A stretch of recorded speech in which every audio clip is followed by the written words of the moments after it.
Hello everyone, welcome back to my channel. কেমন আছো তোমরা? আশা করি সবাই খুব ভালো আছো আর আমরাও খুব ভালো আছি। তো আজকে হচ্ছে আমি রাতের বেলা যা যা করি তোমাদের সাথে সেটাই শেয়ার করব। মানে রাতে আমি যে সমস্ত কাজ রান্না বান্নার যা যা করি সেটাই শেয়ার করব। সকালের থেকেই তো সব ভিডিও শেয়ার করি, তো আজকে ভাবলাম রাতের ভিডিওটা শেয়ার করি। তো এই যে মাসের কিছু বাজার শেষ হয়ে গেছিলো, তো সেই বাজারগুলো নিয়ে এসছে। তো টুকিটাকি কিছু শেষ হয়ে গেছিলো, সেগুলো নিয়ে এসছে। তো সেগুলো এখন গুছিয়ে নিচ্ছি। তো এর মধ্যে অনেক কয়েকটা জিনিস আমি হচ্ছে রিটার্ন করব। নিরমা কিছু সাবান আছে রিটার্ন করব, যেগুলো আমি ব্যবহার করি না, তো সেগুলোই নিয়ে এসছে। তো সেগুলো আমি রিটার্ন করে দেবো। তো বাজারটা গোছানোর পরে তারপরে এই যে রাতে রান্না শুরু করে দিলাম। তো রান্না করছি হচ্ছে পটল আর আলু দিয়ে, পেঁয়াজ দিয়ে একটা ভাজা। আর হচ্ছে আমার বড় দেওর নদীর থেকে মাছ ধরেছে। তো নদীর জিন্দা মাছের স্বাদই আলাদা। তো সেটা হচ্ছে সর্ষে বাটা দিয়ে করব। তো কীভাবে কি করব তোমাদের সাথে পুরো ভিডিওটাই শেয়ার করছি, তোমরা দেখতে থাকো। আশা করি তোমাদের ভালো লাগবে। আর যদি ভালো লাগে তাহলে অবশ্যই একটা লাইক কমেন্ট শেয়ার করে দিও। আর যারা এই ভিডিওতে প্রথম এসছো আজকে বা আমার চ্যানেলে প্রথম ভিজিট করেছো, তো তাদের কাছে একটাই রিকোয়েস্ট যে কেউ ভিডিওটা স্কিপ করে দেখো না, পুরো ভিডিওটা দেখো। যদি ভালো লাগে তাহলে অবশ্যই চ্যানেলটিকে সাবস্ক্রাইব করে আমার পাশে থেকেও আমাকে ভালোবাসা দিও। তো এই যে তারপরে হচ্ছে 1 প্যাকেট সরষের তেল নিয়ে এসেছিলো। আর বাজারের মধ্যে এনেছিল ওই 4 প্যাকেট হচ্ছে রিফাইন তেল। যেহেতু আমরা রিফাইন তেলটাই খাই আর সরষের তেলটা খুবই কম খাওয়া হয়। ওই যেসব জিনিসে সরষের তেল না দিলে চলে না, যেমন কি ধরো কোনো কিছু সেদ্ধ মাখা করলে পারে সরষের তেলটা লাগে, বা কোনো কিছু সেরকম একটা রান্না থাকে যেটাতে সরষের তেল লাগে, তো তার জন্য 1 প্যাকেটই আনে। আর যখন লাগে তখন আবার নিয়ে আসে। তো বেশিরভাগ আমাদের রিফাইনটাই খাওয়া হয়। আর তার সাথে নিরমা সাবান এগুলো ছিল না, এগুলোও নিয়ে এসছে। তো সেই সরষের তেলটা ঢেলে নিলাম, যেহেতু সর্ষে বাটা দিয়ে মাছটা করব, তো তার জন্য। তো এই যে দেখো এখানে হচ্ছে আমি সর্ষেটা হচ্ছে মিক্সচার মেশিনে পেস্ট করে নিলাম। তো একটু সময় নিয়ে এটা বাটতে হয়, না হলে পরে হয় না মিক্সচার মেশিনে। তো একটু সময় নিয়ে বাটলে পরে সুন্দর হয়, কিন্তু শিলপাটাতে বাটলে পরে আরও বেশি ভালো হয়। তো শিলপাটায় সেরকম একটা মশলা বাটা হয় না বলতে একদমই বাটিই না, আগে করতাম। তো তারপরে হচ্ছে এদিকে ভাতটাও কিন্তু আমার হয়ে যাচ্ছে, ভাতটাও বসিয়ে দিয়েছিলাম। আর এখানে হচ্ছে ওই যে বললাম আলু পটল দিয়ে পেঁয়াজ দিয়ে একটা ভাজা ভাজা। তো তারপরে ভাতও হয়ে গেছে, ভাতটাও নামিয়ে নিলাম। আর ভাজাটাও হয়ে গেছে, সেটাও নামিয়ে নিয়েছি। তো তারপরে এখন এই যে মাছগুলো ভেজে নিচ্ছি।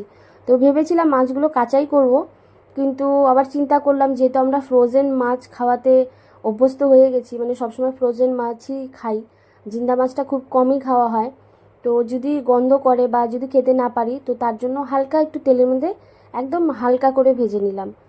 খুব ডিপ ফ্রাই করিনি, যেহেতু ছোটো মাছ। আর এই মাছগুলো এতটাই স্বাদ যে তোমাদেরকে কি বলবো। যারা যারা নদীর মাছ খেতে ভালোবাসো তারা তো জানোই যে নদীর মাছের কতটাই স্বাদ।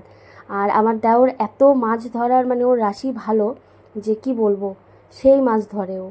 তো সকালবেলায় এনেছিল, সেই মাছগুলো কেটে ফ্রিজে রেখেছিলাম। তো রাত্রেবেলায় যে রান্না করছি এখন। কারণ হচ্ছে আমার তো দিনের বেলা হচ্ছে আমার বর সকালেও খেয়ে যায় না, আর দুপুরেও খেতে আসে না, বা খাবারটা নিয়েও যায় না। ও রাতেই একবার খায়। তো শাক সবজি পানি পান্তা যাই হয় আমাকে রাতেই করতে হয়। তো এর জন্য আমাকে রাতেই রান্নাটা মানে যাই রান্না করি রাতেই করি। তো এইদিকে এই যে সর্ষে বাটাতে দিয়ে মাছটা করে নিচ্ছি। তো একটু টমেটো, কালো জিরা আর হচ্ছে কয়েকটা লঙ্কা সম্বার দিয়ে নিয়েছিলাম। তারপরে সর্ষেটা দিয়ে একটু নাড়াচাড়া করে লবণ হলুদ দিয়ে সামান্য জল দিয়ে দিয়েছিলাম, জল দিয়ে ঢেকে নিয়েছিলাম। তো যাই হোক ওদিকে রান্নাটা হয়ে যাওয়ার পরে তারপরে এই যে ছেলেকে এখন আমাদের তরকারিটা হচ্ছে, তো ছেলেকে এখন খেতে দেবো। তো ওর মাসি ওর জন্য তরকারি পাঠিয়েছিল, পনির আলুর তরকারি। আর আমি যে পটলটা ভেজেছিলাম সেটা একটু দিয়ে দিচ্ছি। তো ওর বাবা ওকে খাওয়াতে বসিয়ে দিয়েছে। আর এদিকে আমার তরকারিটা একদম গ্যাসটা কম আঁচে দিয়ে আমি এখন হচ্ছে বাকি কাজগুলো করে নেব। আর রাতের খাওয়ানোর ডিউটিটা ওরই থাকে, কারণ রাতে যেহেতু আমাকে বেশিরভাগ কাজটা করে রাখতে লাগে। নাহলে দিনের বেলা এত ছোটো বাচ্চা নিয়ে সব কাজ একবারে করে ওঠাটা খুবই কষ্টকর। আর জানোই তো ছোটো বাচ্চা থাকলে কাজ এক্সট্রাই থাকে সব সময়। তো তার জন্য যতটা পারি রাতেই করে রাখি। তো এই যে বিকেলবেলা যে কাপড়গুলো তুলেছিলাম সেগুলো আর গোছানো হয়নি, তো সেগুলো এখন গুছিয়ে নিচ্ছি। গুছিয়ে নিয়ে তারপরে আর যা টুকিটাকি কাজগুলো আছে সেগুলো করে নিব। তো আমার ছেলেকে খাওয়াতে তো অনেকটাই সময় লাগে, 1 ঘন্টার নিচে ওর খাওয়ানো হয় না। একটু একটু করে ওকে ভাত মুখে দিব, মুখে নিয়ে বসেই থাকবে।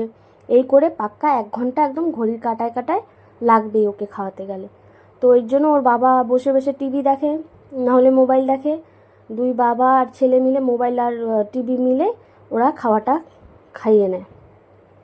তো তারপরে এই যে দেখো আমার মাছটা হয়ে গেছে। তো এই যে তেলটা কি সুন্দর সাইড দিয়ে তেলটা বেরিয়েছে। তো এরকম করে একদম শুকনো শুকনো করেছি। আর এখানে হচ্ছে পটল ভাজাটা, আর সাথে গরম ভাত করেছিলাম। তো নিচের প্লেটে ছিল হচ্ছে ওই যে সন্ধ্যার সময় একটু মোমো খেয়েছিলাম, তো সেটা স্যালাড ছিল, সেটা বেঁচে গেছে দেখে ওটা রেখে দিয়েছি যে ভাত দিয়ে খাবো। আর এদিকে দেখো এই যে রান্নার পরে যে বাসনগুলো বের হয়েছে এগুলো এখন মেজে নেবো। তো আমি রান্না করতে করতে বাসনও মাজতে থাকি, কারণ আমার বেসিনটা খুবই ছোট। তো অনেকগুলো বাসন হয়ে গেলে না পরে মাজতে অসুবিধা হয়ে যায়। তো তার জন্য ওই অল্প অল্প করে বাসন বের হতে থাকে, রান্নাও করতে থাকি, বাসনও ধুতে থাকি। তো তারপরে এই যে রান্নাটা হয়ে গেছে, আর ছেলেকে তো খাওয়াচ্ছে ওর বাবা, আর সময়ও অনেকটা লাগবে। তো আমি এই যে বাকি কাজগুলো এখন করে নিচ্ছি। তো এখন এই যে বাসনগুলো ধুয়ে নেব আগে। তো বাসনগুলো ধোয়ার পরে তারপরে হচ্ছে রান্নাঘরটা পরিষ্কার করব।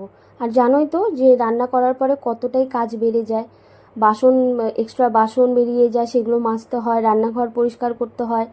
তো রান্নার পরে কিন্তু অনেকটাই কাজ বেড়ে যায়। তো এই কাজগুলো যদি আমি রাতে না করে রাখি, সকালবেলা উঠে এই কাজগুলো করতে গেলে তাহলে আমার ছেলেকে আর সময় মতন খাওয়ানো বা ওকে ফ্রেশ করা বা ওর পিছনে সময়টা আমার দেওয়া হবে না।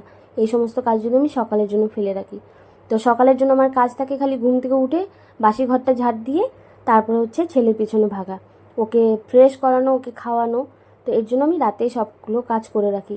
এমনকি আমি রাতে কাপড়ও পর্যন্ত ধুয়ে দিই। কোনো বেশি কাপড় হলে পারে যদি মনে করি আগের দিন বা পরের দিন আমি পারবো না ধুতে, ছেলেও হলো মানে ওর শরীরটাও ভালো লাগছে না, তো তখন আমি কী করি রাতেই মেজে কাপড়গুলো ধুয়ে দিই। তো তারপরে এই যে বাসনগুলো ধোয়ার পরে এখন হচ্ছে গ্যাসটা মুছে নেব, আর রান্নাঘরের যে টাইলসগুলো আছে সেগুলোও ভালো করে মুছে নেব। তো এগুলো কিন্তু ডেলি ডেলি মুছতে হয়, না হলে পরে একদমই অবস্থা খারাপ হয়ে যায়। তো এর জন্য না একটু সময় আরও বেশি লাগে। তো এর জন্য আমি যতটা পারি রাতেই করে রাখি, কারণ ওই দিনের বেলা করতে গেলে অনেকটাই সময়ের দরকার।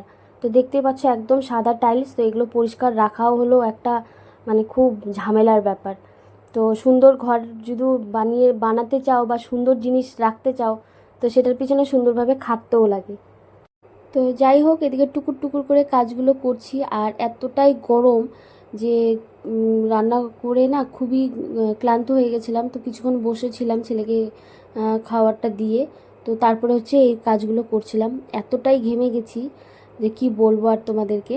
তো এই যে দেখো আমার রান্নাঘরটা কিন্তু পুরো পরিষ্কার হয়ে গেল। তো এরপরে আবার খাওয়া দাওয়া আছে, সেই বাসনগুলোও ধোয়া আছে। তো এই যে ফাইনালি আমার রান্নাঘর একদম পরিষ্কার। এরকমভাবে আমি রাত্রেবেলা করে রাখি, তাহলে সকালবেলা উঠে আর বেশি একটা ঝামেলা থাকে না, তাহলে ছেলের পিছনে সময়টা দিতে পারি। তো এই যে দেখো খুব সুন্দর করে পরিষ্কার হয়ে গেছে। তো এরপরে হচ্ছে আমরা খাওয়া দাওয়া করে নেব। তো তার জন্য হচ্ছে এখন আমি ভাত বেড়ে নিচ্ছি দুজনের জন্য, আর ছেলের খাওয়া হয়ে গেছে। তো তখন বাজে হয়তো ঘড়িতে 11টার মতন বাজে। তো ওই 11টা সাড়ে 11টার সময় আমরা হচ্ছে রাতের খাবারটা খাই, কারণ অনেকটা দেরি হয়ে যায়। ওর বাবা আসে তারপরে হচ্ছে আমি রান্না করি। ওর বাবা 8:30টাও আসে, 9টাও আসে, 9:30টাও আসে। তো এর জন্য অনেকটাই রাত হয়ে যায়। তো যাই হোক, এই যে এখন আমরা খেতে বসে গেছি। তো এখন হচ্ছে খাচ্ছি। আর হলো মেন কথা, আজকে যেহেতু ঝোল নেই, তো আমার বরের হচ্ছে ঝোল লাগে। তো আজকে একদমই শুকনো শুকনো তরকারি, তো বেচারা হয়তো খেতেও খুবই কষ্ট হয়েছে। কিন্তু আমি ওকে বলেছিলাম যে ডাল করি, তো আমাকে বারণ করলো, বললো না এটাতেই হয়ে যাবে। এই গরমে দেখছি যে কি কষ্ট করে রান্না বান্না করছি, তো তারপরে আমাকে বললো যে না লাগবে না, এটাতেই হয়ে যাবে। তো যাই হোক, ওটা দিয়ে খেয়ে নিয়েছিল। খেতে তো কষ্ট হয়েছে কিন্তু খেয়ে নিয়েছে, আর বলেছিল যে তরকারিটা খুব ভালো হয়েছে, সর্ষে বাটার যে মাছটা করেছিলাম তো ওটাও ভালো হয়েছে। তো যাই হোক, আজকের মতন ভিডিওটা এখানেই শেষ করছি। কেমন লাগলো তোমাদের অবশ্যই কমেন্ট করে জানিও, আর যারা নতুন আছো তারা প্লিজ চ্যানেলটিকে সাবস্ক্রাইব করে নিও। তো চলো আজকের মতন এখানেই শেষ করলাম। তো সবাই ভালো থেকো, সুস্থ থেকো, দেখা হচ্ছে আবার নেক্সট ভিডিওতে।